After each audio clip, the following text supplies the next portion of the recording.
Let me draw the tree first and then we can work with it.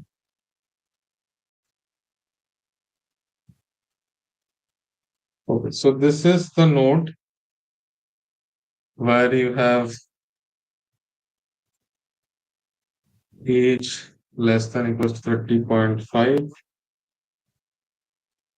and then here you have injuries less than equals to 0.5.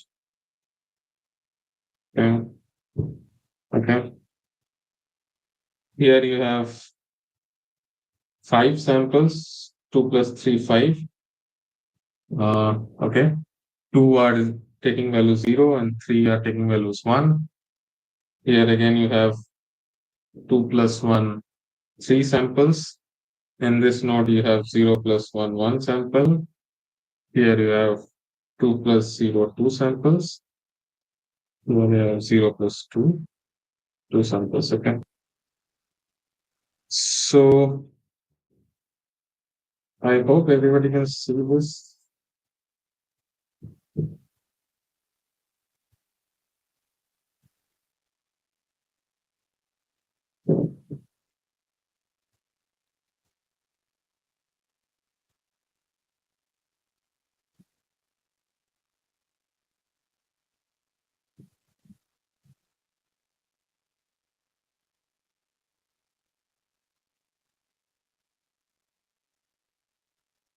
Okay.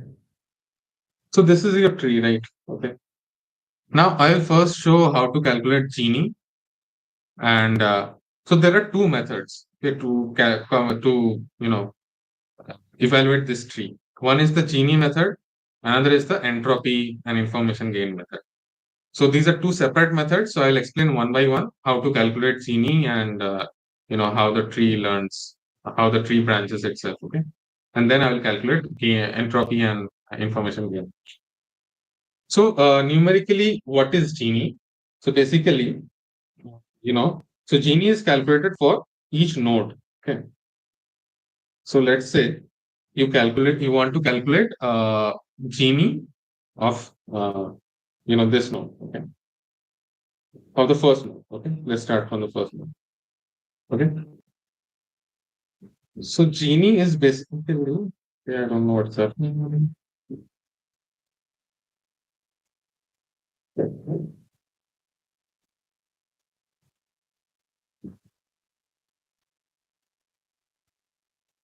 Okay, let me change the color of the pen. Okay. So Gini is basically 1 minus uh, probability of yes, probability of let's say 1 whole square minus probability of 0 whole square. Okay. All right. Okay. So how to calculate the probability of 1? Okay. So in this node, 1 minus probability of 1. So there are like three observations where your y value is 1. Okay. And two observations where your y value is 0. So in these observations, your two observations where your y value is 0, three observations where your y value is 1. So what is the probability of 1? It's simple. Number of ones divided by total samples. Number of 1 is 3, total sample is 5. That whole square minus 2 by 5 whole square. Probability of 0 is 2 by 5 because there are two observations who has 0 value and total 5 observations. Okay. Now you calculate this. So if you have a calculator, just calculate this, and this comes out to be 0.48. Okay. Yeah, you can verify these calculations. Okay. So that is basically Gini. So now you can calculate Gini for each of these nodes. Okay. So please calculate, all the Gini for all the nodes. while I take a 2 minute break. You know, I'll come back, and in the meantime, you can just calculate what is the Gini of uh, all these nodes. So this is also called Gini impurity. Okay, this is mainly called Gini impurity, not only Gini, but Gini impurity.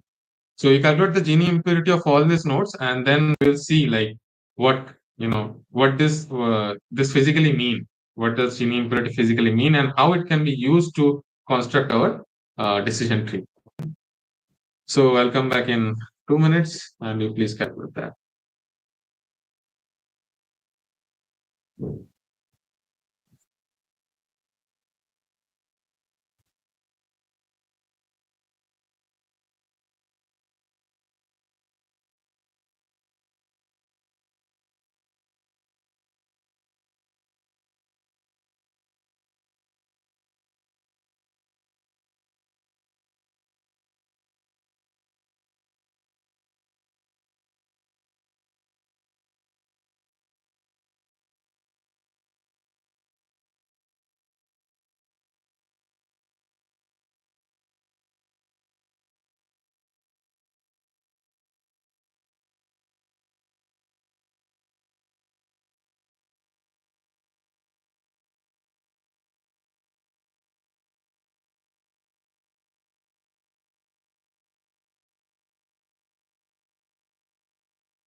Okay, so can anybody tell me what is the Gini impurity for the leaf nodes, like this node and this node?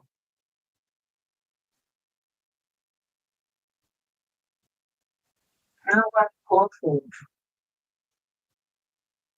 Sorry? 0.44. 0.44. Anybody else for the leaf nodes? For these nodes? These three are zero. Okay. So anybody got a different answer other than zero?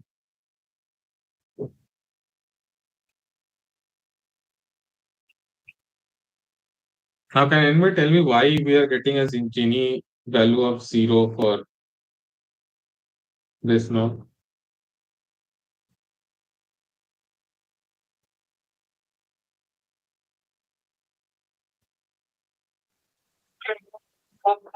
Right. Because all the samples in this class are being categorized as either 0 or 1. So there is no impurity in these nodes basically. And I mean, by impurity, I mean there is no error. So you are basically calculating with absolute, accuracy in this node. So whoever, I mean, if a new data comes, you put it into the decision tree, you make the decision at each of the nodes, and whichever nodes it comes to, let's say it comes to this node, okay, then you can assign it a value of 1. Okay, that means that his performance test will be equal to 1. That's how you decide. And okay, now the question is, why did I choose age less than equals to 30.5? Why will the algorithm choose this number specifically? Why didn't it choose age less than 29, let's say? Okay. Why did the first node happen at age 30.5? Okay. So I will give you the answer. So the answer is at this split, when you choose 30.5, at this split, your Gini impurity is minimum. Okay. You want to minimize your Gini impurity. In general, you want to minimize your error. So lowest Gini impurity gives you lower error. Okay. So at this cut, the Gini impurity is minimum. So what happens is that the algorithm goes through all the possible cuts, and whichever cut it chooses, if it gives the minimum Gini impurity, that's where the decision tree happens, the node occurs, and that's how it builds a tree. And again, once this cut is chosen, for the next cut also, it goes through the same algorithm. It tries to minimize its Gini impurity, and it sees whichever cut causes the least impurity, it will choose that cut. Okay. Okay.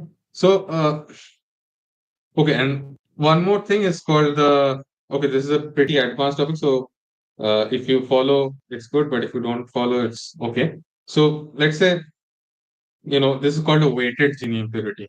So, basically, what happens is that, the Gini impurity for this node is, okay, this is 0. This node is 0.44. Okay. So, this node is 0.44. Okay. Now, weighted Gini impurity is basically, so for this cut, let's say you choose this cut. So for this cut, the weighted Gini impurity would be,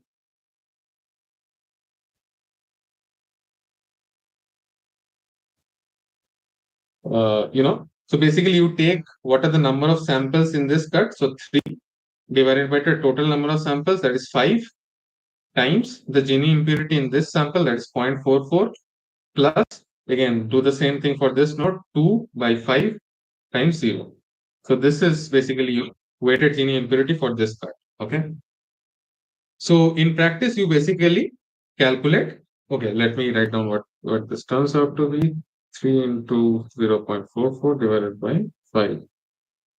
This is 0.264. Okay. So in practice, you calculate this weighted Gini impurity for each of the nodes. So again, let's say you decide a cut on age less than 29, let's say, okay? And then again, you break up the node and you calculate the weighted Gini impurity, and you see whether the Gini impurity is, more or less than this value. If it's less than this value, you will choose that cut. Okay, that is how a decision tree cut is decided. And again, you will do it for the subsequent nodes. Okay.